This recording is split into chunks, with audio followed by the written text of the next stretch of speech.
मेरे प्रिय विद्यार्थियों, नमस्कार। मैं डी.के. यादव आज आप सबके समक्ष वसंत भाग 2 का पाठ 2 दादी माँ कहानी लेके प्रस्तुत हूँ। आज मैं आप सबको इस कहानी का सारांश बताने जा रहा हूँ। इस कहानी के लेखक प्रसिद्ध उपन्यासकार, कहानीकार श्री शिव प्रसाद सिंह जी हैं। इस कहानी में वाराणसी के आसपास की बातों का जिक्र हुआ है। लेखक शिव प्रसाद सिंह और उसकी दादी के बीच दादी और पोते का जो संबंध होता है का जिक्र इस पाठ में किया गया है कि कितना उसकी दादी उसको चाहती थी और वह अपने दादी को चाहता था। लेखक आज बहुत बड़ा हो गया है। वह किसी शहर में नौकरी कर रहा है।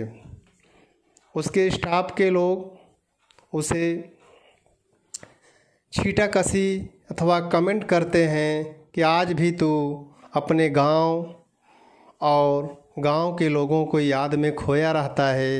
यार, ज़िंदगी तो जीने के लिए मिली है, तू बचपन और अपने गांव में क्यों खोया रहता है। लेखक हरदम उदास रहता है।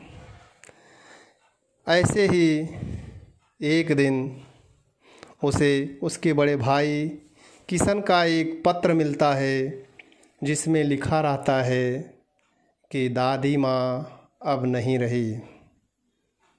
पत्र को पढ़कर लेखक शिव प्रसाद सिंह बहुत दुखी होते हैं और एक सोच में पड़ जाते हैं। सोचते सोचते वे अपने बचपन की बातें सोचने लगते हैं कि किस प्रकार बचपन में क्वार के महीने में बरसात के दिन में बरसात के पानी से सड़ी गली घासों जैसे वन प्याज, मोथा, जेऊर की घासों से भरा जलाशय रहता था। उसमें बदबू आता रहता था। उसी में गांव के लड़कों के साथ वह किस तरह स्नान करता था, कूद कूद करके। एक दो बार ही वह स्नान कर पाया होगा कि तभी वह बीमार हो जाता है। जब वह बीमार हो जाता है तो लेखक की दादी उसके चारपाई के पास दिन भर बैठी रहती हैं। बार बार उसकी नाड़ी उसके माथे को अपने हाथों से छूती हैं और बुखार पता करती रहती हैं। माथे पर दवाइयों का लेप लगाती हैं आदि। ऐसे ही एक घटना लेखक और बताता है कि गांव की एक महिला जिसे वह रामी की चाची कहता था, उसकी दादी माँ से कुछ कर्ज उधार ली थी, लेकिन समय पर वह लौटा नहीं पाई। एक दिन रामी की चाची घर पर आई थी। दादी माँ उसे बहुत डांट रही थी। बच्चा अर्थात लेखक शिव प्रसाद सिंह उस दृश्य को देख और सुन रहा था। उसे लगा कि मेरी दादी माँ बहुत कठोर हैं।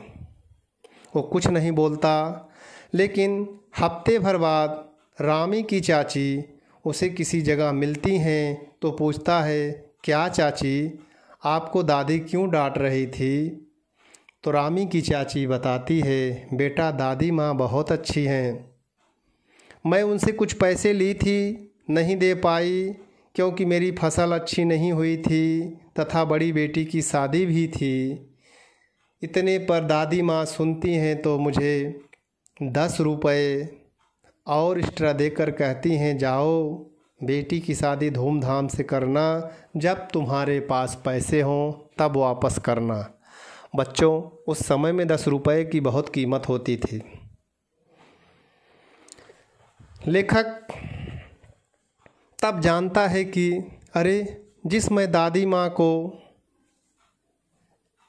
बहुत कठोर मानता था वह अंदर से कितनी कोमल हैं। एक घटना और बताता है कि उसको चेचक आ गई थी। चेचक के समय में किस तरह से घर की साफ़ सफाई, उसके साथ लगातार बैठे रहना, सुबह नहा धो करके उनकी सेवा करना, आज तरह के कामों को दादी माँ की ये बातें याद आती हैं। घर में कोई कार्य प्रोग्राम पड़ जाता तो किस तरह से कार्य की सारी जिम्मेदारी दादी माँ अपने ऊपर ले लेती हैं, उस बात की याद उसे आज आ रही है। लेखक बताता है कि घर में किशन भैया की शादी पड़ी। शादी बड़ी धूमधाम से हुई, लेकिन उस समय मैं बीमार था, बारात नहीं जा पाया। बारात न जा पाने के कारण मैं घर पर ही रहा। बच्चों, वाराणसी और उसके आसपास के क्षेत्रों में जब बारात चली जाती है तो वहाँ की महिलाएं रात भर जाग कर रत जगा करती हैं। वही उत्सव उस समय लेखक के परिवार की महिलाएं भी मना रही थी। ऐसा इसलिए किया जाता है क्योंकि गांव के पुरुष और घर के पुरुष सब बारात में चले जाते हैं। अगर महिलाएं सो जाएंगी तो कहीं कोई डकैती न डाल दे, चोरी न कर ले, इसलिए रात रात भर महिलाएं जगती रहती थी और तरह तरह के नाटक करती थी, पुरुषों का वेश बना बना करके। लेखक देख रहा था। लेखक की एक भाभी लगती थी, वो किसी दादा का रोल कर रही थी। उसे देखकर उसे हंसी आ जाती है। उसी समय भाभी आती है और मजाक करती है कि इस लड़के को बाहर निकाल दूं तो रात को बीज बचाओ, दादी करती हैं। और लेखक पूरा दृश्य रात भर देखता रहता है। धीरे धीरे आगे की बातें लेखक सोचता है कि किस तरह से दादाजी की मृत्यु के बाद परिवार की आर्थिक स्थिति बहुत ख़राब हो गई, जिससे दादी माँ बहुत चिंता में रहने लगती हैं। परिवार की आर्थिक स्थिति खराब होने के कारण था पिताजी के द्वारा कर्ज लेकर के दादाजी का श्राद्ध करना तथा मित्र किशन भैया का मित्रों के बहकावे में आकर के बहुत अधिक पैसा खर्च कर देना। कर्ज का बोझ इतना बढ़ता गया कि दादी माँ चिंता में रहने लगी। एक दिन वे अपने पूर्वजों द्वारा दिए गए सोने के कंगन को अपने बॉक्स से निकालती हैं और पिताजी को देते हुए कहती हैं, ले जाओ, इसे बेच करके कर्ज चुका दो। लेखक को उस समय दादी माँ शाप भ्रष्ट देवी के समान लग रही थी। लेखक ऐसी अनेक बातों को याद करता है।